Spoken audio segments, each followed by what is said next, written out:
Messieurs, dames, bonsoir et bienvenue pour ce bulletin du 27 août 2026. Le Conseil des ministres a donné son approbation à un projet de loi visant à établir un système national d'adresses à travers le pays. Le texte est en cours de finalisation avant sa présentation à l'Assemblée nationale. L'annonce a été faite ce matin par le vice-président Sébastien Pillet lors d'une conférence de presse consacrée aux décisions prises par le Conseil des ministres lors de sa réunion de mercredi.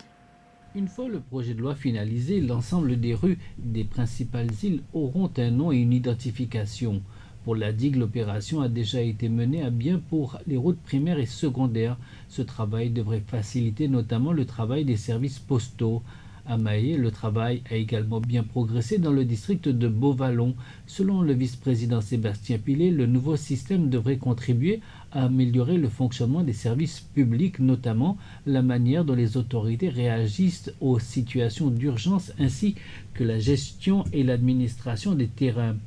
Le projet prévoit également la création d'un département du système national d'adresses qui sera placé sous la responsabilité du ministère chargé des collectivités locales et des îles.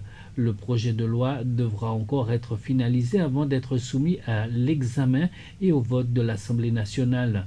Le vice-président Sébastien Pillet prévoit que le projet sera soumis aux députés d'ici à la fin de l'année ou au début de l'année prochaine. Par ailleurs, le Conseil des ministres a également approuvé dans son principe le projet de loi 2026 sur l'intégrité et la responsabilité des forces de l'ordre. Il prévoit notamment des mesures telles que l'utilisation obligatoire des caméras corporelles lors d'opérations spécifiques, une protection renforcée des informations opérationnelles classifiées, ainsi que des nouvelles infractions relatives à la corruption, aux fuites d'informations et à l'altération des renseignements opérationnels. Les étudiants qui partiront en Malaisie pour leurs études ont participé aujourd'hui à une réunion organisée par le ministère de l'Éducation et du Développement des Ressources humaines, ainsi que par le consulat des Seychelles en Malaisie. Lors de cette rencontre, ils ont reçu leurs dernières informations concernant leur voyage et ont pu clarifier certains points concernant leur visa et leur logement. La directrice générale de l'Agence pour les carrières et l'enseignement supérieur, Françoise Main, a indiqué que les étudiants séchellois poursuivent leurs études dans différents domaines, notamment la finance, le marketing, l'informatique et l'ingénierie. Le premier groupe d'étudiants quitte les Seychelles ce samedi. Au total, 75 étudiants iront étudier en Malaisie cette année.